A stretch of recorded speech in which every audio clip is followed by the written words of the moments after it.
আজকে আমার জন্মদিন, কিন্তু এক ভাগ্য নিয়ে আসছে ভাই, যে মা আমাকে 10 মাস 10 দিন গর্ভে ধরে জন্ম দিয়েছে। আজ সেই মাকে আমি দুমুঠো ভাত তুলে দিতে পারি না, কারণ আমার একটা দুর্ঘটনায় পা দুটো নষ্ট হয়ে যায়। তখন থেকে আমি না পারছি হাঁটতে, না পারছি চলতে, না পারছি স্কুল যেতে, টিউশনে যেতে, আমি কিচ্ছুই পারিনি।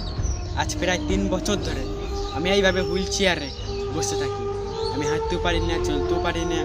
তবে যদি আপনারা সাপোর্ট করুন, তাহলে হয়তো আমি আমার মাকে দুবেলা দুমুঠো ভাত তুলে দিতে পারবো মুখে। আপনারা যদি একটু সাপোর্ট করুন ভাই, প্লিজ এই অসহায় ভাইটাকে একটু সাপোর্ট করুন ভাই।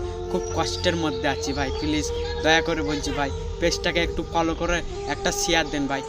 আর আপনি যদি এটা ইউটিউব থেকে দেখে নেই ভিডিওটা, তাহলে ইউটিউব চ্যানেলটাকে একটু সাবস্ক্রাইব করুন ভাই, প্লিজ। খুব খুব খুশি হব ভাই যদি আপনি যদি একটা সাবস্ক্রাইব করুন ভাই, আমার অনেক উপকার হবে ভাই, প্লিজ ভাই দয়া করে বলছি ভাই, এই অসহায় ভাইটাকে একটু সাপোর্ট করুন ভাই, প্লিজ।